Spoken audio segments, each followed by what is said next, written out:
What up, party people? It's me, Romie. I'm here to talk about American Horror Story season, what, 5? Season 4 or season 5? Episode 10. And at first I wasn't gonna go and do a review of season 5, episode 10. I was gonna do a review, but then I realized it's the midwinter finale or fall finale, whatever they call it nowadays. And so I figured, why not?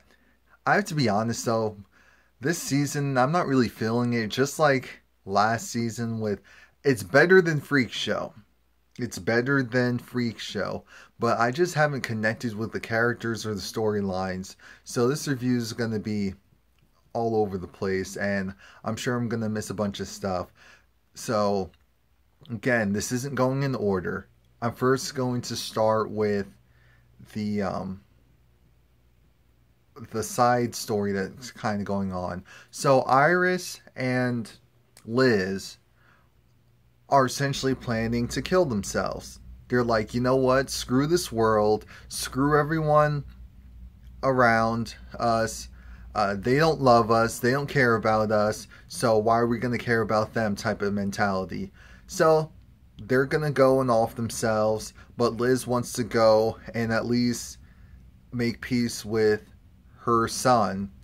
And so that's essentially what she goes and does.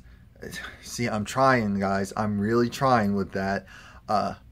And so, long story short, she pretends that she's just this hotel bartender, and the son spews out his whole life story.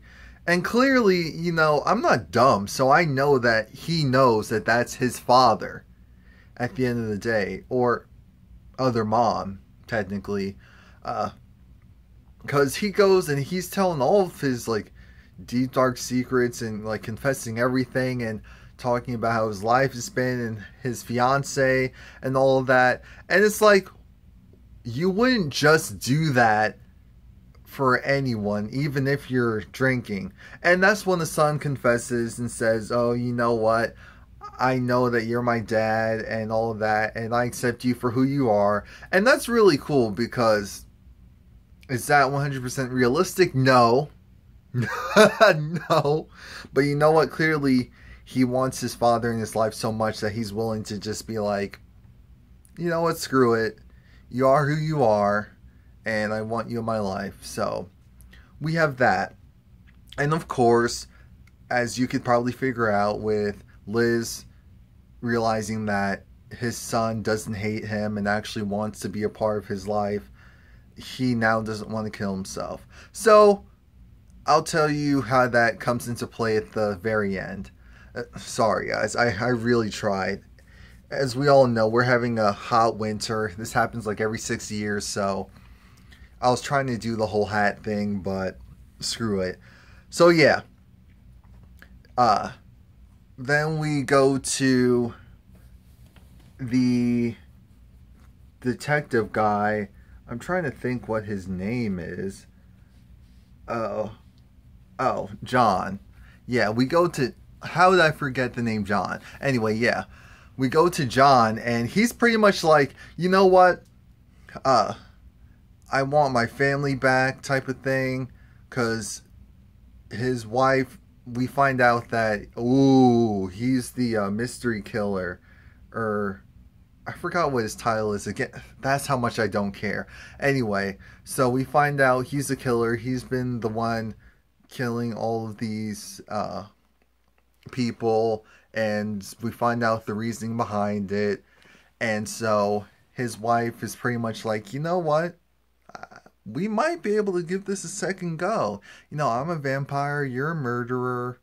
This may work this time. So, what ends up happening is he essentially goes and they go and try to clean up the mess that she made by saving that kid a couple episodes back, and which turns him into a vampire, which he turned the rest of his classmates into vampires, and they killed their family members. And so it's like, oh, okay, now we have to clean up that mess, or else Countess is going to kill me.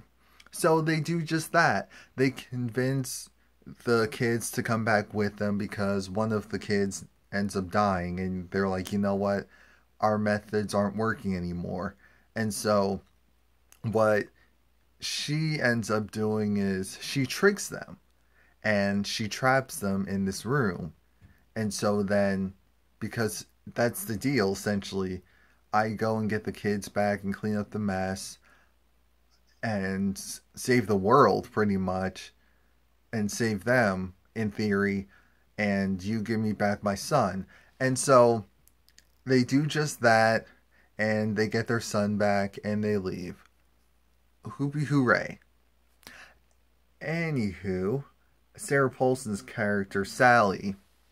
Is it Sally? Yeah. Sally, she's in the episode and she's pretty much trying to get with John and be like, you know what, you still want this, screw your wife, whatever. Doesn't work out too well. We'll see how that comes into play in the next half of the season. Countess essentially thinks that she has Matt Balmer's character wrapped around her finger, so Donovan. She thinks that she has Donovan wrapped around her finger, and she does, but Donovan's like, you know what? Screw the guy that you love, the guy that you made me into to try and replace him, and now that he's back, you want to throw me away? So he goes and he kills him. No, excuse me.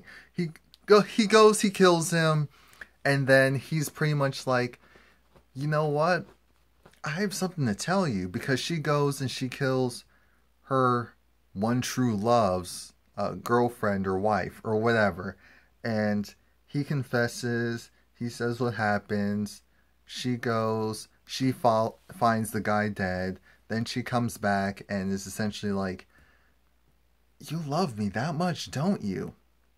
Don't you?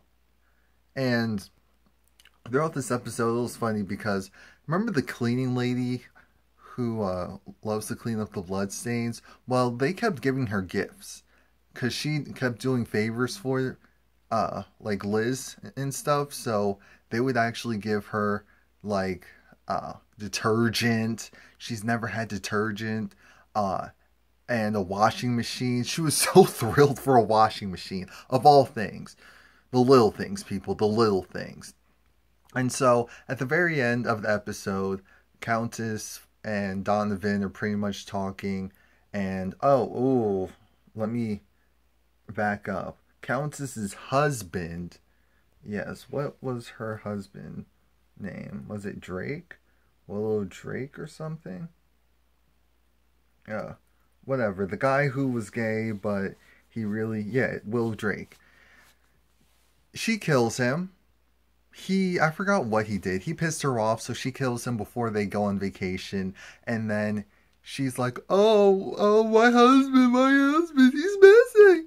And what ends up happening is, he's dead, but when she has the investigators over and she's talking to them, he pops up to try and mess with her, but that's as far as that conversation goes. And he's like, what about my son? What about my son? She's like, oh yeah, I'll take great care of him. And so then we fast forward to the very end where Countess is like, damn you, Donovan, you love me that much that you would go kill this guy, do all of that. And he's like, yeah, of course I do. And so at the very end, what none of us see coming, because Liz and Iris are pretty much like, no, Liz is like, you know what? Screw them. Screw everyone. We're going to take over this hotel. We're going to do it. We're going to do it. But you know who we have to take care of first. And so they come in Bonnie and Clyde style, and they go and shoot up Donovan and Countess. Now, I don't know if Donovan was actually killed or if they were really just trying to kill Countess. We'll see. But we know at least Countess is dead. So, or at least one of them is dead. Yeah, probably Countess. And then that's where we see the trailer of the part two of the second half of the season. So, all in all, this first half was okay. I mean, it was cool and all. Uh, again, Coven was the best. That was my favorite. Coven was the best. I was so upset because I heard rumors that when it was almost over that they were going to do like a spin-off, and I loved Coven. Ugh. So anyway, tell me what you think. Like, comment, subscribe. That lets me know that you're interested in hearing more reviews from me. I watch a lot of TV. Of course, I have a regular job, but I watch a lot of TV, so of course I review anything and everything. And so, click on my channel. There's a bunch of stuff to look at. And yeah, tell me what you think. Do you like this season? Do you dislike this season? Are you going to watch when it comes back on? Are you not? What's your favorite part? What isn't of this episode of this fall finale? Uh, do you think Countess is really dead? What else? Yeah, that's it.